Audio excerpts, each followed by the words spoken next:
India கூட்டணிங்கிறது பாஜகவினுடைய இந்தியாங்கிற சித்தாந்தத்துக்கு எதிரான ஒரு ஆட்சிக்கு எதிராக உருவாக்கப்பட்ட கூட்டணி.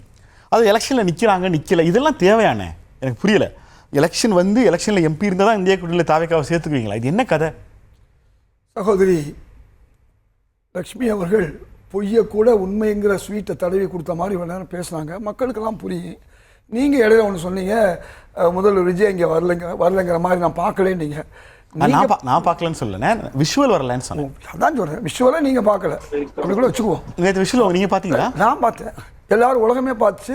வந்தார், கலந்துக்கிட்டாரு, ஒரு முதல்வர் அவருடைய வேலையை முடிச்சுட்டு போயிட்டாரு. அடுத்து இருந்து எல்லாமே பேசினாங்க, பேச வேண்டிய கட்டாயத்தில் பேசிட்டாங்க. போன ஆட்சியில கூட்டணி கட்சியிலவர்களோடு கைகோத்து நின்று துரைமுருகனா டிஆர் பாலுவா இவ்வளவு நேரம் லட்சுமி பேச ஆரம்பிச்ச வரையும் நீங்க அரை மணி 10 நிமிஷம் நீங்க கம்முன்னு இருந்தீங்க. என்ன ஒரு 2 நிமிஷம் பேச விடுங்க. பத்திரிகையாளர் அவங்கள்ட்ட கேள்வியே இல்ல. நீங்க ஒரு அரசியல் கட்சி பதில் சொல்லி மொத்த கேள்வி கேட்டு முடிச்சிருங்க, என்ன பேச அனுமதிங்க. கொஞ்சம் மொத்த கேள்வி நீங்க கேட்ட 3 கேள்வியில ஒரு கேள்வி கூட நான் பதில் சொல்லணும். எங்க கூட்டணி கட்சி தலைவர்கள் கலந்து கொண்டார்கள். கலந்து கொள்ளாத கம்யூனிஸ்ட் தலைவர்கள் காலையில் அவரை போய் பார்த்துட்டாங்க. அவங்க ஆட்சியில் இடம்பெறல, முடிஞ்சு போச்சு. இதெல்லாம் ஊர் உலகம் அறிஞ்ச விஷயம். 3வது ஒரு தோழமை. தோழமைனா என்ன? தோழமை இதுதான் தோழமை. சிறு கட்சியாக இருந்தாலும் அவங்க ஏரியா ஒரு 10 அடி வீதியாக இருந்தாலும் முஸ்லீம் லீக் அலுவலகத்துக்கும் முதல்வர் விஜய் போகிறாரு, மற்ற அமைச்சர்கள் போகிறாங்க, காங்கிரஸ் கட்சியை வந்து பார்க்குறாங்க. அதே மாதிரி எல்லா கட்சியும் போய் பார்க்கலாம். ஒரு நிமிஷம் இருந்தாலும் பார்ப்பாங்க, இல்லைனாலும் அவங்க ஆட்சி அதிகாரம் கொடுக்க முடியாங்க. ஆமாம். அப்போ நான் என்ன கேட்குறேன், ஒரு தோழமை எங்கள் ஆஃபீஸுக்கு வரல, எங்கள்கிட்ட சொல்லிட்டு போகலைங்கிறது அந்த ஆண்டான் அடிமைத்தனம். அதை தாண்டி இன்னைக்கு ஒரு சமூக நீதி, ஒரு 7-8 பேருக்கு அவங்க அமைச்சர் பதவி கொடுத்துருக்காங்க. யாருக்கு? நம்முடைய தாழ்த்தப்பட்ட மக்களுக்கு 25 விழுக்காட்டுக்கு கொடுத்துருக்காங்க. அதே மாதிரி முஸ்லீம்கள் ஒரு 6 விழுக்காட்டுக்கு 2 கொடுத்துருக்காங்க. இதுதான் சமூக நீதி. 3வது தோழமை. இந்த தோழமை மட்டுமல்லாமல் இதையெல்லாம் பாராட்டி ஒரு பொது அதாவது காமன் மினிமம் ப்ரோக்ராமுக்கு வரணுங்கிற அளவுக்கு வந்துட்டாங்க. இப்படியெல்லாம் ஒரு பக்கம் போய்கிட்டு இருக்குது. 2வது இந்த குதிரை பேரம். ஆளுநர்கிட்ட போய் என்ன சொல்கிறாங்க, ஆளுநர் வந்து இந்த மாதிரி முதல்வர் விஜய் வந்து பிரச்சாரத்துக்கு வந்தார். எங்கேயாவது முதல்வர் விஜய் நான் நாளைக்கு இந்த 2 பேரும் ராஜினாமா பண்ணால் பிரச்சாரத்துக்கு வந்து அவர் வாயால் சொல்லியிருக்காரா? சரி, சம்பந்தப்பட்ட 2 எம்எல்ஏக்களாவது நாங்கள் 2 பேரும் மதிகால இருக்கோம், எங்களை வந்து முதல்வர் விஜய் கூப்பிட்டு உனக்கு நான் பிரச்சாரம் பண்ணுறேன், நீங்கள் விலகுங்கன்னு சொன்னாரா? இந்த இவ்வளவு மிகப்பெரிய ஒரு பொய்யை உண்மை போல திரிச்சு அதுவும் ஆளுநர் என்ன விவரம் இல்லாத ஆளா அவருக்கு எடுபடும் அதெல்லாம். அதனால அவர்கள் கட்சியில் 2 மதிமுகவை சார்ந்தவர்களை அநியாயமாக அவர் நம்பி வந்தவர்களை, உதயசூரியன் சின்னத்தில் நின்றவர்களை என்ன சொல்லியிருக்கணும்? நீங்கள் 2 பேரும் எங்களுக்கு தேவையில்லை, உங்களால் நாங்கள் ஆட்சி அமைக்க முடியாது, நீங்கள் 2 வந்ததுனால எங்களுக்கு ஒன்றும் இல்லை, உங்களை நம்பி ஹைகோர்ட்டை போயிருங்கன்னு சொல்லியிருந்தா அது அறம் தர்மம், குதிரை பேரம் இல்லைன்னு சொல்லலாம். அப்போ எது குதிரை பேரம்? நான் கேட்குறேன், ஒரு ஆட்சி அமைக்க ஒரு 2 இடம் தேவைப்படுதுங்க. அந்த 2 இடம் ஒரு கட்சியில் இருந்து அவர்கள்ட்ட ஆட்சி அமைக்கன்னு வாங்கினா அது குதிரை பேரம். இங்கே அப்படி இல்லை. அப்படியே உங்களுக்கு வந்து எங்கேயும் வரும் கட்சி கொடுக்கல. 25 பேர் அதிமுகலேருந்து வர்றாங்க. எங்கே வர்றாங்க? நம்முடைய தாவேக்காவுக்கு வர்றாங்க. வந்துட்டு எல்லா குதிரை பேரம் பணம் போச்சுன்னு சொன்னாங்க. அவங்க திருப்பி அதிமுகவுக்கே போனாங்க. இந்த பணத்தை கொடுத்துட்டு வந்தாங்களா, இல்லை வாங்கின பணத்தை கொண்டு போய் அதிமுகவுடைய தலைமை எடப்பாடிகிட்ட கொண்டு போய் கொடுத்தாங்களா? இது எதுவுமே சொல்லாமல் அவங்க வாங்கினாங்க போனாங்க. இப்படி பேசுவதெல்லாம் கூட என்னை பொறுத்தவரை தவறு. ஏன்னா அதை வைகோ அவர்களே தெளிவாக சொல்கிறாரு. இந்த குதிரை பேரத்தை ஆரம்பித்து வச்சது திமுக.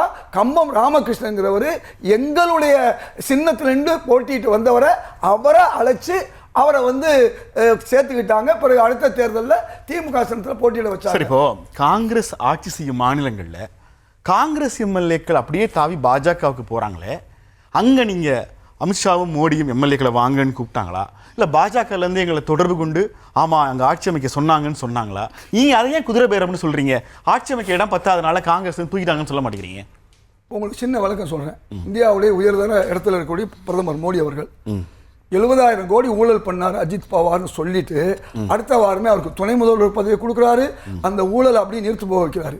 இதே மாதிரி அஸ்ஸாம் முதல்வர், இதே மாதிரி இன்றைக்கு வங்காள முதல்வராக இருக்காரு சுகந்த் அதிகாரி, இவர்கள் மேலே அவ்வளவு ஊழல்கள் இருந்தும் இன்னைக்கு அவங்கெல்லாம் முதல்வராக இருக்காங்க.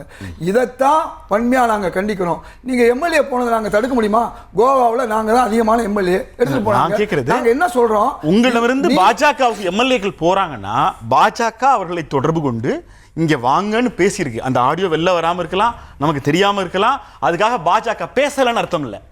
பாஜக பேசியதால் தான் காங்கிரஸ் எம்எல்ஏக்கள் இந்தியா முழுக்க எல்லா மாநிலங்களிலையும் கடந்த 10 ஆண்டுகள் 1000 மேற்பட்ட எம்எல்ஏக்கள் மூவ் ஆகுறாங்கன்னா எப்படி சார்? அதை நீங்க குதிரை பேரணும் இந்தியா முழுக்க சொல்லிட்டு தமிழ்நாட்டுக்குள்ள வரும்போது கூதிரை கிடையாதுன்னு சொன்னா அர்த்தம். 1000ங்கிறது போது தவறா புரிஞ்சுங்க. மொத்தமே அவங்கள்ட்ட இருக்கிறது 1700 எம்எல்ஏ தான். ஒட்டுமொத்தமாக அவங்கள்ட்ட ஜெயிச்ச பிஜேபி. முதல்ல அந்த தவறான ஒரு வார்த்தையை மறந்துருக்கேன். ரெண்டாவது சில எம்எல்ஏக்கள் ஒரு 150 போயிருப்பாங்க, போயிருக்காங்க. நான் இல்லைங்கள போன எம்எல்ஏக்கள் போனது பிரச்சனை இல்லை, போனது குதிரை பேரம் தானே. நான் திரும்ப சொல்றேன், அது குதிரை பேரமா கழுத பேரமான்னு சொல்ல. திரும்பி எங்க காங்கிரஸுக்கு அவங்க வந்தாங்களா? அது போனது தான். இங்கே வந்ததான். வந்தவங்க எப்படி வந்தாங்க? அங்கே மாதிரி மொத்தமாக எம்எல்ஏவா கூட்டா சேர்ந்து போகல. அவங்க போய் இங்கே நேற்று வந்தவங்களோ இன்னைக்கு வர்றவங்களோ எப்படி வந்திருக்காங்க? எம்எல்ஏ பதவியை ராஜினாமா பண்ணிட்டு தனி மனிதராக வந்திருக்காங்க. நாளைக்கு இவர்களுடைய ஊழலை நாங்கள் நாளைக்கு நடவடிக்கை எடுப்போங்கிறதே அவர் சொல்லியிருக்காரு. முதல்வர் விஜய் என்ன சொல்லியிருக்காரு?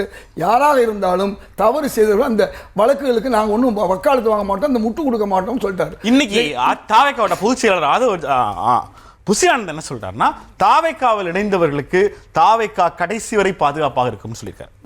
அதாவது பாதுகாப்புனா கட்சியில் பாதுகாப்பு, அவங்கள கட்சியில் நாங்கள் இருக்க வைப்போம். அவங்க அந்த பாதுகாப்பு தான் சொன்னார். சட்ட ரீதியான பாதுகாப்பு, அதே மாதிரி அவருடைய ஊழலுக்கு பாதுகாப்புன்னு ஏதாவது சொன்னார் அவர்? பாதுகாப்பு நீங்கள் எதையுமே நாம் வித்தியாசப்படுத்தி பேசி மக்கள்கிட்ட கொண்டு போய் சொல்லக்கூடாது. நாளைக்கு அது நடக்கும்போது பார்ப்போம். 1.5 மாதம் ஆகுது. அதாவது ஒரு ஊழல் இதுவரையும் நீங்கள் தாவேக்காமால சொல்ல முடியுமா? அதே மாதிரி குதிரை பேரத்தை காசு கைமாறுறது அல்லது பரிமாறுறது வெளியில் ஏதாவது வந்திருக்கா? வராமையே நீங்கள் சொல்கிறீங்க. அப்போ குதிரை பேரம் கழுதை பேரம் எல்லாம் இல்லை. இன்னைக்கு அதிமுகவில் என்ன நடக்குது தெரியுமா? அந்த கட்சியை இருந்து போன 25 பேர் ஆதரவு கொடுத்தாங்க தாவேக்காவுக்கு. திருப்பி வந்தாங்க. சரி, மனம் திருந்தி வந்தவர்கள், பைபிளில் ஒரு வாசகம் ஒரு கதை உண்டு. மனம் திருந்தி வந்தவர்களை அந்த மகனை ஏற்றுக்கொண்டார் தந்தை. எல்லா சொத்துல பாதி கொடுத்தாரு. மூத்த மகன் எதிர்த்தா கூட. ஆனால் இவர் என்ன செஞ்சாரு? வந்தவங்களுக்கு அந்த கொடுக்க வேண்டிய பதவியை கொடுக்கல. அதன் விளைவு என்ன செய்யறாங்க? எங்களை மட்டுமல்ல, எங்களை நம்பி வந்தவர்களுக்கு பதவி கிடைக்கலங்கிறக்காண்டி நான் உங்களுக்கு திரும்பவும் எங்களுக்கு எதையுமே கொடுக்கலன்னு சொல்லி அவங்க வெளியே வர்றாங்க. அப்ப வந்த மாடையும் பார்க்கல, போன மாலையும் கவனிக்கல. இது யார் குற்றம்? நீங்க அதிமுக நீங்க தலைமை என்பது நீக்கிறது மட்டும்தான் சந்தோஷம். நீங்க நீக்கின பிறகு அல்லது அவங்க போன பிறகு என்ன சொல்றாங்க? எங்கள் மக்கள் எங்களுடைய கட்சிக்காரர்கள் சந்தோஷமா இருக்காங்க. அப்ப வரும்போது என்ன அழுதுகிட்டு இருந்தாங்க? அப்ப எது சொன்னாலும் கூட சொல்ல வேண்டிய சொல்லணும். அதனால ஒருத்தரை பிடிக்கல அப்படின்னு சொல்லும்போது அவர்கள் வெளியே வர்றாங்க. அவர்களுக்கு அநீதி இழைக்கப்படுது, வெளியே வர்றாங்க. அவங்க ஒரு ஆளுமை, ஒரு கட்சி அரசியல் பண்ணவங்க, அமைச்சராக இருந்தவங்க, ஒண்ணுமே இல்லாத நிலையில தங்களை சார்ந்தவர்களை காப்பாற்றிட்டு வர்றாங்க. அதே நேரத்தில் நான் சொல்லுவேன், அது குட்கா ஊழலாக இருந்தாலும் யாராக இருந்தாலும் எந்த பாஸ்கராக இருந்தாலும் தவறு செய்தவர்கள் தண்டிக்கப்படும் போது தாவேக்கா பார்க்கக்கூடாது. இந்த நேரத்தில் சொல்கிறேன், நீங்கள் ஒரு கட்சியில் ஒரு உறுப்பினராக இப்போ நீங்கள் சேர்க்குறீங்க, அவங்க எம்எல்ஏ கூட கிடையாது. ஆனால் இந்த பல நேரங்களில் குதிரை பேதங்கிறது எம்எல்ஏவை 2/3 1/3 வரும்போது தூக்கிட்டு வருது. இவையெல்லாம் நடந்திருக்கு முந்தின காலத்தில். உங்களுக்கு நல்லா தெரியும், திமுகலேருந்து அதிமுக பிரியும் போது அதிமுகவிலிருந்து சில நேரங்களில் திமுக ஆட்சிக்கு வரும்பொழுது பல கட்சி வந்தது. பல அமைச்சர்கள் 10க்கும் மேற்பட்ட திமுக அமைச்சர்கள் யாருன்னு சொன்னால் அதிமுக அமைச்சர்களாக இருந்து ஊழல் செய்தவர்கள் அவர்களை சொல்லி இதே மிஸ்டர் செந்தில் பாலாஜி அவர்களை ஊழல் செய்திருக்காருன்னு கரூர் மண்ணிலே போய் முன்னாள் முதல்வர் பேசினார். அப்போ முன்னாள் முதல்வர் எதிர்கட்சி தலைவராக இருக்கும்போது பிறகு அவரே வருத்தப்பட வேண்டிய கட்டாயம்னா ஊருக்கு அது சொல்ல ஆரம்பிச்சிட்டாங்க. நீங்கள் தானங்க செந்தில் பாலாஜி அவர்களை ஊழல்னு சொன்னீங்க, பாட்டிலுக்கு 10 ரூபான்னு சொன்னீங்க, இன்னைக்கு உங்க கூட வச்சிருக்கீங்களே. அது மாதிரி அப்படிப்பட்ட ஒரு நிலைமை தாவேக்காவுக்கு வந்தக்கூடாதுன்னு உங்க மூலமா அதையும் நான் சொல்றேன். யாராக இருந்தாலும் அவர்கள் எம்எல்ஏ எல்லாம் வந்திருக்காங்க, சேர்த்துக்கிறீங்க, அவங்களுடைய பலத்தை நீங்க பயன்படுத்திக்கிறீங்க. ஆனா இதில் சார் இப்போ இந்த தமிழ்நாட்டை பொறுத்த வரைக்கும் இந்த கூட்டணி தாவேக்கா ஆட்சியை தக்க வைக்கிறதுக்கான அல்லது ஆளுநர் ஆட்சி வராமல் தடுப்பதற்கான முயற்சி. தேசிய அளவில் தமிழ்நாட்டோட ரெப்ரசன்டேஷன் யார்? ரொம்ப அருமையான கேள்வி. அவங்க சொன்னாங்க மெஹபூபா முஃப்தி. ஏற்கனவே மெஹபூபா முஃப்தி சேர்ந்துட்டாங்க. அவங்க பதவியில் எம்எல்ஏக்கள்லாம் இருந்தாங்க, எம்பி இருந்தாங்க. எங்கே இருந்தாங்க? இப்போ தாவேக்காவை பொறுத்தவரை இந்த கூட்டம் தான் முடிவு பண்ணும். 23 கட்சி இருக்கு இல்லையா, அந்த 23 கட்சி தாவேக்காவை சேர்க்கலாமா? அதே மாதிரி விலகுறவங்களை நாங்கள் தடுக்க முடியாது. நாங்கள் என்ன சொன்னோம்? திமுக விலக வேண்டியதில்லை. இன்னைக்கு பார்த்தீங்கன்னா என்ன நடந்திருக்குன்னு சொல்லி ஒரு பொதுவான விஷயம் பாஜகவுக்கு எதிராக வரும்போது திமுகவும் குரல் கொடுக்குது. இது நியாயமான விஷயம். நான் திமுகவை பாராட்டுறேன். அப்ப ஏன் பாராட்டுறேன்னா, நீங்க அகில இந்திய அளவில் எப்படி மெஹபூபா முஃப்தி அவர்களும் உமர் அப்துல்லாவும் எதிராக இருந்தாலும் இந்தியா கூட்டணியில் இருக்காங்க.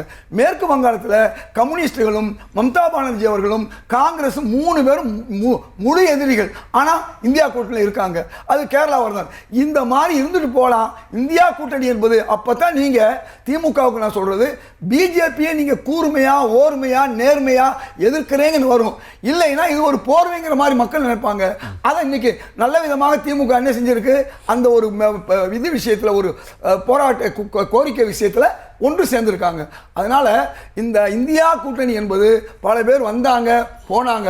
அதை கையெழுத்து போட்டதால இந்தியா கூட்டணியில திமுக இருக்குன்னு நான் புரிஞ்சுக்கல. தேச நலனுக்காக திமுக முன்வைக்கிற சட்ட போராட்டங்கள், அது பாஜகவை எதிர்க்கிறதுக்கான வழிமுறைகள்ல இந்தியா கூட்டணி எதை நீட்டினாலும் திமுக கையெழுத்து போடும். தேச நலனுக்காக, இந்தியா கூட்டணிக்காக இல்ல. நானும் சொல்லல. நானும் திமுக போறது அவங்க விருப்பம் தான் சொல்லிட்டு இருக்கேன். அவங்க வருவது அவங்க. நீங்க பெர்சனலா, நீங்க காங்கிரஸ் பெர்சனலா இந்தியா கூட்டணியில திமுக இருக்கணும்னு நினைக்கிறீங்களா, தாவேக்கா இருந்தா நல்லா இருக்கணும்? ரெண்டு இருக்குன்னு தான் நாங்க நினைப்போம். ஏன்னா இந்தியா கூட்டணி என்பது பாஜகவை எதிர்ப்பதற்கு எந்தெந்த கட்சியெல்லாம் உண்மையா பாஜக தாவேக்காவை நல்லா எதிர்க்கிறாங்களே, நான் எதுக்கு திமுக நான் கேட்கறது? திரும்பவும் சொல்றேன், இவ்வளவு விளக்கம் மட்டும் சொல்லிட்டேன்.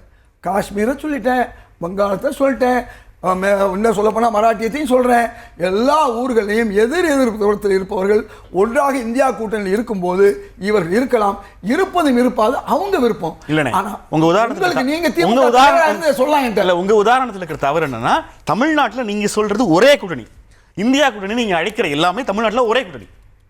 வெஸ்ட் பெங்காலில் காங்கிரஸ் இடதுசாரிகள் மம்தா தனித்தனியாக இருந்தாங்க, கேரளாவில் காங்கிரஸ் தனித்தனியாக. ஆனால் தமிழ்நாட்டில் இந்தியா கூட்டணி என்பது ஒரே அணியில் நினைச்சு திமுக தலைமையில். இப்போ அது இந்தியா கூட்டணியில் யார் இருக்காங்கிறதா என் கேள்வி. அதை தான் நான் சொல்கிறேன். கூட்டணி என்பது இறையாண்மை உள்ள கட்சிகளுடைய தொகுப்பு தான். அதுக்கு தான் இப்போ பிரச்சனையே. தோழமை இல்லாமல் சொல்லுங்க, தைரியமாக சொல்லுங்க, தாவேக தான் திமுக சொல்லுங்க. கூட்டு அணியாக இருக்குமே ஒழிய கூட்டு பிணியாக இருக்கக்கூடாது. இந்த அண்ணன் தம்பி மனப்பான்மை இருக்கக்கூடாது. உங்களுக்கு கூடுதலாக வாக்கு இருந்தால் நீங்கள் கூடுதல் சீட்டு. நான் கேட்குறேன், கம்யூனிஸ்டுகளுக்கு ஒரு சீட்டை வாங்குனீங்க, முஸ்லீம் லீக் வாங்குறீங்க, ஏன் வேலுமுருகன் அவர்களுக்கோ தனியரசு உங்களை ஆதரிச்சவங்க தானே, ஏன் அவங்களால உங்களுக்கு கொடுக்க முடியல? உங்களுக்கு யார் யாருக்கு என்ன வெயிட் இருக்கோ, காங்கிரஸுக்கு உங்களால் 3 சீட்டு கூட கொடுக்க முடியுது, ஒரு எம்பி சீட்டு கொடுக்க முடியுது. இதுதான் நான் என்ன சொல்ல வர்றேன். இது வந்து 2 பேரும் இணைவது தான். அதில் 1ஆம் நம்பரும் 2ஆம் நம்பரும் 3ஆம் நம்பர் இணையலாம். ஆனால் 1ஆம் நம்பரு நீ 2ஆம் நம்பர் இல்லை, நீ 3ஆம் நம்பர் இல்லை, நீ எனக்கு அடிமையாக இருக்குன்னு சொல்லக்கூடாது. இதைத்தான் நான் சொல்கிறேன். தோழமை என்ற ஒரு சொல்லல அப்படின்னு சொல்லி கம்பர் அழகாக சொல்லுவார் இதில். அது மாதிரி இன்னொரு விஷயம், எல்லாரும் இந்த கட்சி மாறி போகிறத பெருசாக நினைக்கிறாங்க.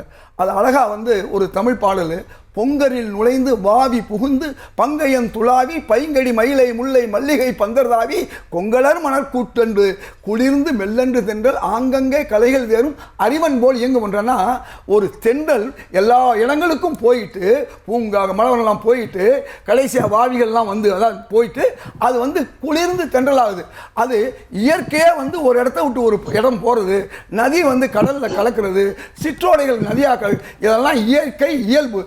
போய் என்கிட்ட தான் நீ இருக்கணும், எனக்கு அடிமையா இருக்கணும், என் ஆபீஸுக்கு தான் நீ வரணும், உன் ஆபீஸுக்கு நான் வரமாட்டேன், நீ வந்து சின்ன கட்சி என்று சொல்வதெல்லாம் அது இந்த காலத்தில் எடுபடாது என்பதைத்தான் இன்றைக்கு தாவேகா கூட்டணி ஒரு சமூக நீதி மதசார்பற்ற கூட்டணி நிரூபித்திருக்கு. முதல்ல முத்தா பேசிக்கொண்டிருந்த இதயத்துல்லா அவர்கள் இப்ப மாணிக்கமா பேசுற காட்சிகளை இந்த கோர்ட் பார்க்கிறது.